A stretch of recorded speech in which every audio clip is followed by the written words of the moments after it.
The livestock pens of Harco Station reeked of ammonia under twin suns that never warmed the iron-gray sky. Jace Merrick watched a hulking, gray-skinned Corvin drag a slender blue girl by a frayed rope, her copper hair catching the sickly light, violet eyes downcast. The alien barked prices at merchants who shook their heads. Jace's chest tightened. What he was about to do would unravel secrets neither of them knew existed. Harco Station orbited a dying red giant, a way station where the desperate congregated.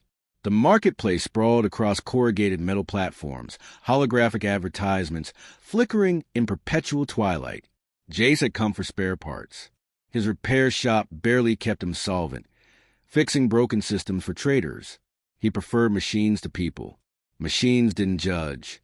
The Corvin stood shouting over lowing cattle, holding the rope attached to the blue-skinned girl with casual brutality. She couldn't have been more than 20. Her skin shimmered iridescent pale blue, fading to lavender at the edges. Copper hair fell in tangled waves. She wore a simple gray shift, bare feet bleeding on the metal grating. Her eyes struck him most, large, almond-shaped, completely hollow in expression. She looked at nothing. Deaf and dumb, the Corvin bellowed. 50 credits. A mantis-like Quellen clicked dismissively and moved on. Jace approached. The Corvin's eyes narrowed. You interested human? Didn't think your kind had credits for luxury. What's her name? The Corvin laughed. Name? She doesn't hear it. Bought her from her stepfather on Saruan 6. Nobody wants damaged goods. How much? 60 credits. Human tax. Jace had 43. He could sell parts. Pawn his father's chronometer. 40 now, 20 by tomorrow. Fine, but if I don't see those credits by noon, I'm coming collect. And I don't just take credits. Jace transferred 40 credits and took the rope. They walked toward the lower decks. As they descended past dock workers, one dropped a metal crate with a deafening clang. The girl flinched. Subtle, a tensing of shoulders, barely perceptible turn toward the sound. Jace noticed tiny anomalies in systems. She wasn't deaf, but while workers laughed, the girl's eyes held a secret, one that could get them both killed. Jace's shop was cluttered with salvage technology. Circuit boards hung from the ceiling. The air smelled of solder smoke. He removed the rope, tossing away. She stood motionless, hands clasped. You can sit. She didn't move until he pointed deliberately. He knelt, cleaning her bleeding feet. When he dropped the tool behind her, no reaction. Cleared his throat. Nothing. But when a stool scraped the floor, he caught it. Microscopic tension in her shoulders. She could hear. The deafness was a lie. He placed a protein bar in her hand. Only then did she eat. Jace searched for Cerulean species information.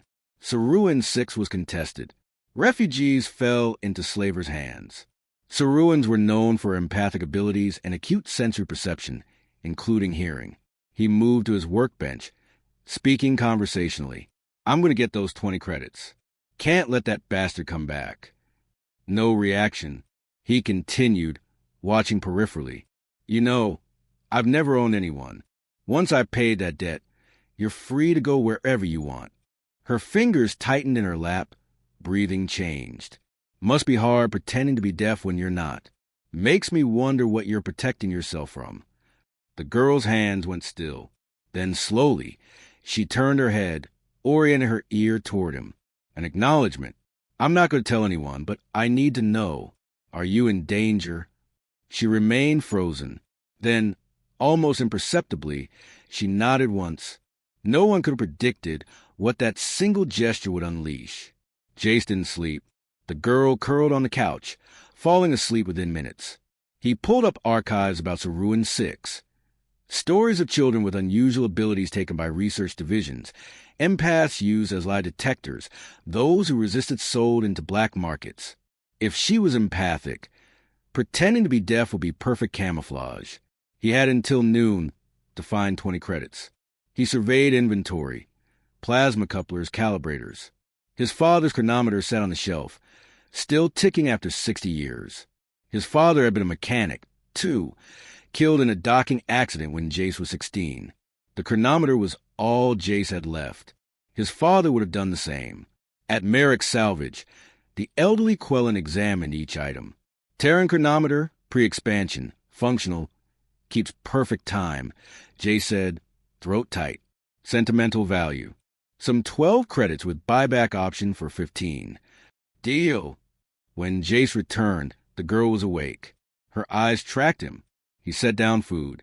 She didn't move until he placed it in her hand. At 11:53, heavy footsteps echoed. The Corvin arrived with two others, a scarred Vaxian with cybernetic enhancements and a hulking GRA. You have my credits. Jace transferred 20. The Corvin checked his device, but the Vaxian lingered, cybernetic eye-focusing inside. That's a Saruan pure bloodline. There's people looking for pure bloods, worth more than 60 to the right buyer. The Corvin turned back. That's so. Walk away. Jay said, transaction's complete. Maybe I should buy her back. 100 credits. She's not for sale. The GRA stepped forward, cracking knuckles. I said, she's not for sale. A chime from the Corvin's wrist broke the tension. He scowled, waved off at companions. Your lucky day, but think about my offer. They left. When Jace turned, the girl was standing. First time without instruction. Her violet eyes met his, and he saw gratitude, hope. Then the shop's console lit up. Priority. Station security.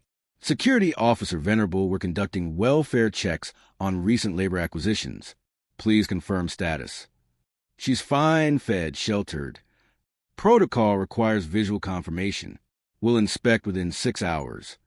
The transmission ended. The girl stood rigid with terror. For the first time, she looked directly at him with desperation. Then she spoke, voice melodic, carrying harmonics that resonated in his chest. They'll take me back. Not deaf, not mute. Who will? The collective. They own me before my stepfather sold me. She wrapped her arms around herself. They'll scam me. See my neural markers, and I'll disappear. She closed her eyes. I hear everything. Every thought touched with emotion. Every feeling given sound. It never stops. I heard the Corvin thinking about which buyer would pay most to see me hurt. Empathic perception translated into auditory input. She experienced emotions as sound. That's why you pretended to be deaf. She nodded. The Eloldran Collective bred us to be living intelligence tools. I was 9 when they took me.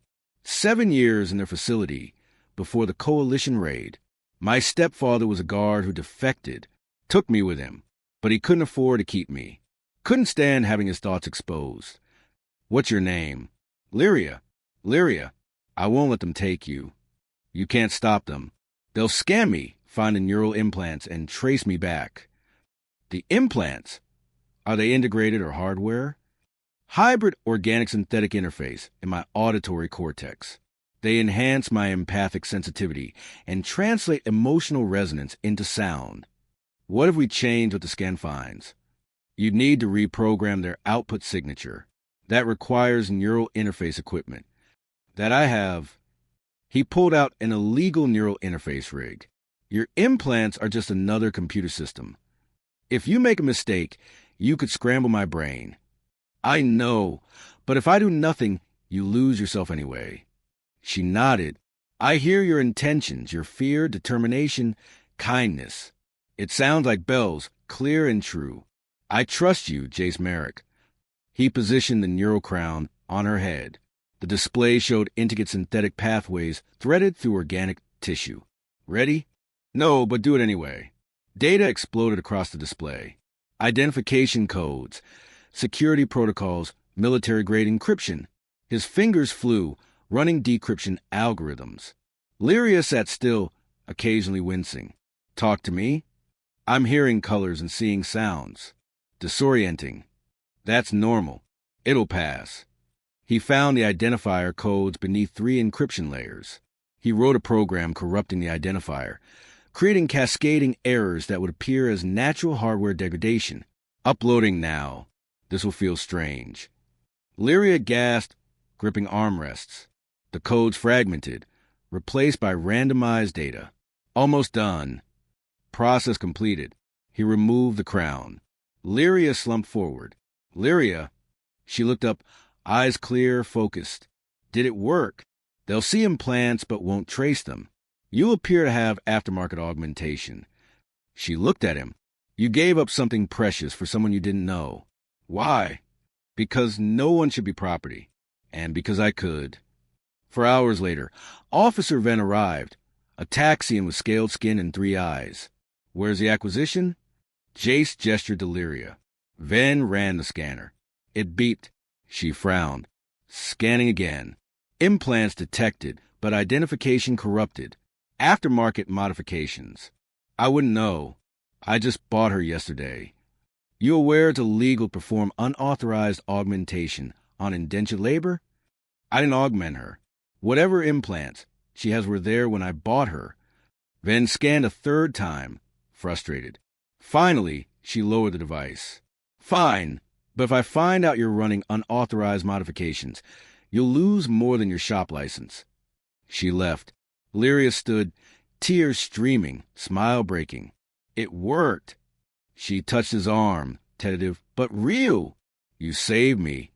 We're not safe yet. We need to plan. But the moment hung between them. A mechanic and a girl who heard the music of souls, having just stolen her back from an empire. What neither knew was the security scan had sent an automatic alert to the collective intelligence network. The countdown had begun. 3 days passed. Lyria stopped her forming deafness when alone. She helped organize his shop. You sound like rain, she told him. Steady, purposeful, necessary calming. On the 3rd evening, they shared a meal. Jace told her about his father. You sound like an anchor, Lyria said. Heavy, solid, keeping everything from drifting, but anchors can be lonely. His wrist unit chimed. Unknown source. Merritt's Repairs. The voice was smooth, cultured, devoid of warmth. Mr. Merrick, my name is Director Castell. I represent the Eloldran Collective's Assets Recovery Division. Jace's blood turned to ice. Lyria went rigid. I'm looking for a young cerulean female stolen from our facilities. There was a curious security scan 3 days ago. Corrupted implant signatures, matching our specifications traced to your location. Security cleared the scan. Must have been a malfunction. Perhaps, but I'm en route to Harco Station. I'll arrive in 8 hours. I'd appreciate inspecting your premises personally. You'll need a warrant. Already obtained. See you soon. The transmission ended. We have to run, Lyria said. Where? They'll flag our IDs. Then we don't run. We fight. They have legal authority. Then we're already dead. She grabbed his hands. I won't go back. I'd rather die here free than spend another hour in a facility, being hooked into machines, forced to read prisoners. My abilities weaponized. Children crying while I reported every fear, every secret. I was 9, Jace. Her voice broke. He held her. When she pulled back, her expression was fierce. If we can't run and can't hide, we expose them. We tell everyone what the collective does. Make it public. Undeniable. Who would listen? Not if it comes from me. With proof. What proof? She tapped her temple. Everything. My implants record everything I perceive. 7 years of data, interrogations, experiments. If we extract and broadcast it, the collective can't suppress it all. That's massive extraction. It could damage your implants, cause permanent harm. I know you could lose memories, cognitive function. I know, but if I don't do this, I'm not a person. I'm property. At least this way, my suffering means something. Okay, we do it right. Full documentation, multiple channels. We protect you by making you visible before they arrive. Harder to disappear, someone the whole galaxy is watching. You sound like hope, she said. They worked through the night. Lyria recorded video testimony, speaking about experiences, naming names, describing procedures. Her voice never wavered. Then extraction. Jace interfaced with her implants, navigating encrypted memory banks. 7 years of continuous empathic perception, interrogations, experiments, conversations about quotas and acceptable loss rates. Hours passed. Lyria gasped occasionally as he accessed traumatic memories. We're almost there, Jace, she whispered. Whatever happens, thank you for seeing me as a person. You sound like coming home. This won't be the end. We're going to get through this. Extraction completed. Jace compiled the data, attached testimony, prepared to broadcast across every public channel. He was about to initiate when Lyria grabbed his hand. Wait, I hear them. Ships docking. Multiple hostiles. They're early. How early? They're already on the station. The shop's door exploded inward.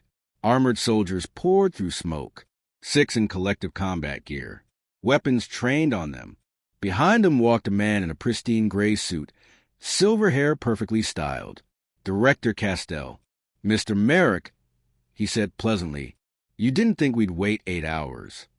Jace's hand hovered over the broadcast button. Castell noticed. I wouldn't. We have snipers positioned outside. You'll both be dead before transmission completes. Then the data dies with us. Actually, we'll extract it from your equipment. Surrender the girl. Delete the files, and you walk away. Resist, and we vaporize you. Lyria stood facing soldiers, shoulders squared, expression serene. I won't go quietly, she said to Jace. Whatever you do, know that these 3 days were the most freedom I've ever had. Then she opened her mouth and sang. Not words, not language. Pure emotion translated into sound, a lament and call to arms, pain and defiance woven together. The harmonics made Castell stagger. Soldiers clutched helmets. But more than that, it resonated with her implants, activating impossible protocols. The data began broadcasting automatically, triggered by her song, transmitted through every frequency. Stop her. Castell screamed. Too late. The data flooded outward. Text, video, audio scattering across networks. Within seconds, thousands would see it. Within minutes, millions. Lyria's song cut off as a stun round hit. She collapsed. Jace lunged forward, catching her. Castell stood over them, composure shattered. Do you have any idea what you've done? Years of work. Compromise. Good. The galaxy should know what monsters you are. Castell raised his sidearm, pointing at Jace's head. You self-righteous fool. You think exposing us changes anything? We're too big. We'll weather the storm, but you won't live to see it. The weapon charged. Then a voice crackled over comms. Urgent, panicked. Director, station security is responding to the broadcast. Multiple ships demanding clearance. Coalition vessels en route. We need to evacuate now. Castell's hand trembled with rage. For a long moment, Jace was certain he would fire anyway. Then the director lowered his weapon. We're leaving. But this isn't over, Mr. Merrick. The collective has a long memory. The soldiers withdrew. Within minutes, their ship detached, engines screaming.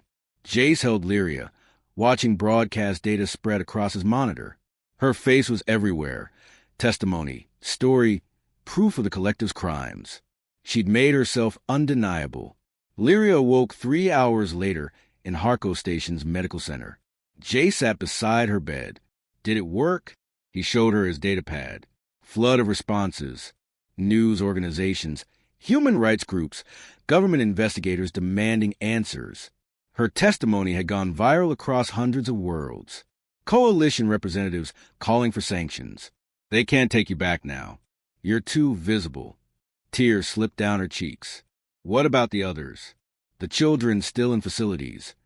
Coalition inspectors are demanding access. It's not over, but it's a start. You started it. Station security had cleared Jace. The collective's violent breach combined with Lyria's evidence made him a victim and hero. Multiple organizations were offering protection, legal representation, financial support. But Lyria's neural implants had been damaged in transmission. Her empathic abilities would be diminished, filtered. Is that sad? No, it's relief. The constant noise is gone. I can still sense feelings, but now it's whispers instead of screams. She looked at him and smiled. And I can hear real sounds now without the overlay. Your voice, Jace. It's nice. Over the following weeks, Lyria gave testimony to coalition investigators. The weight of evidence forced the collective to the negotiating table. Facility inspections were mandated. Children were being returned to families. It would take years to fully dismantle the programs, but the work had begun. Merrick returned Jace's chronometer without requiring buyback payment. Good people deserve good tools. The Corvin who'd sold Lyria was arrested on trafficking charges. 3 weeks later, they sat on the shop's roof platform, looking out at the red giant star.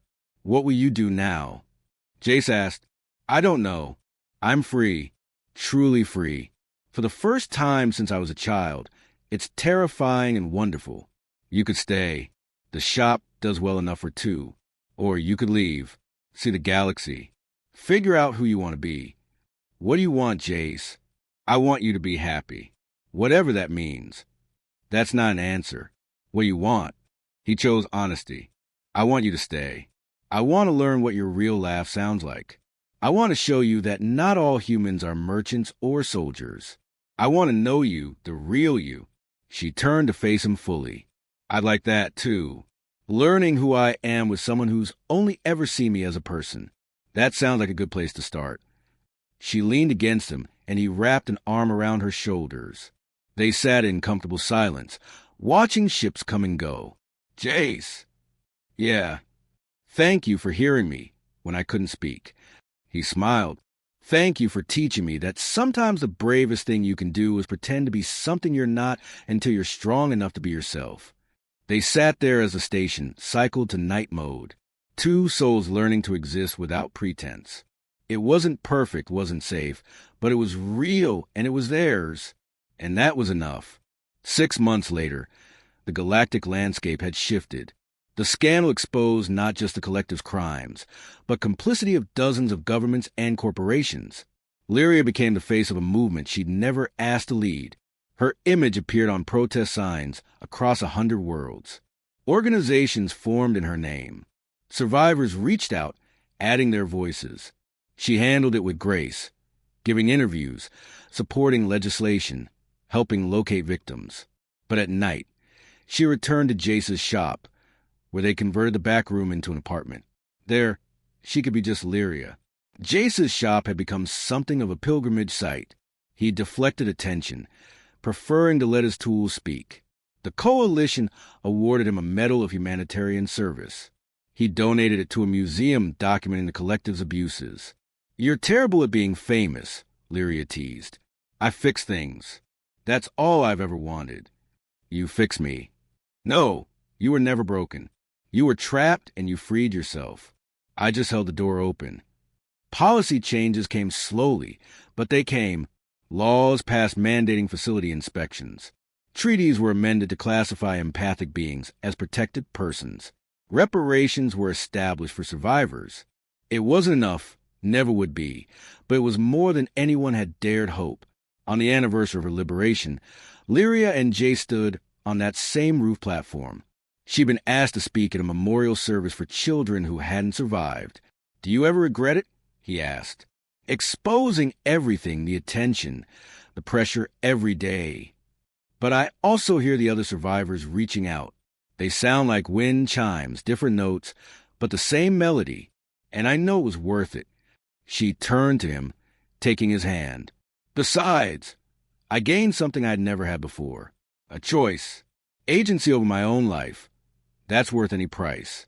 And you, a mechanic who sees broken systems and can't help but fix them, even when the system is a person. You're still not broken." "No, but I was missing pieces, and you helped me find them. That's a different kind of repair." They kissed as the red giant sun set beyond the station. Below, the marketplace continued its eternal churn. But up here in this stolen moment of peace, two people existed in defiance of all forces that had tried to define them. Across the galaxy, in a refugee camp on Saruan 6, a blue-skinned girl watched Lyria's anniversary speech on a battered screen. The girl was 11, rescued from a smuggler's ship, mute with trauma. But as Lyria spoke about survival and hope and the right of every being to determine their own destiny, the girl's lips moved, forming words for the first time in months. "I can do that, too. I can be brave."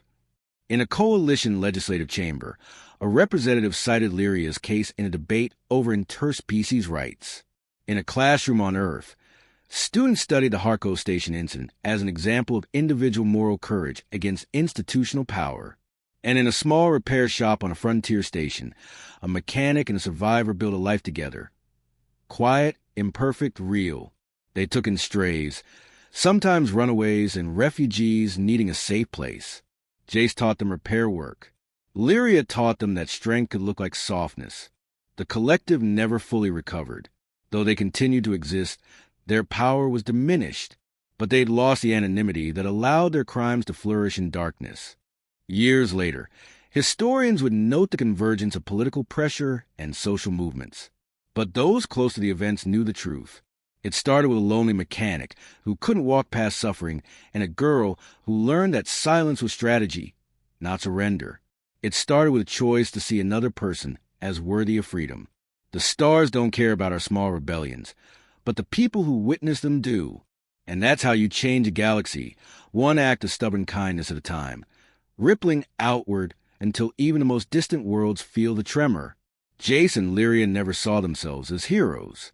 They were just two people trying to survive in an indifferent universe who discovered that survival could look like defiance, and defiance could sound like hope. And sometimes that's enough to shift the stars themselves.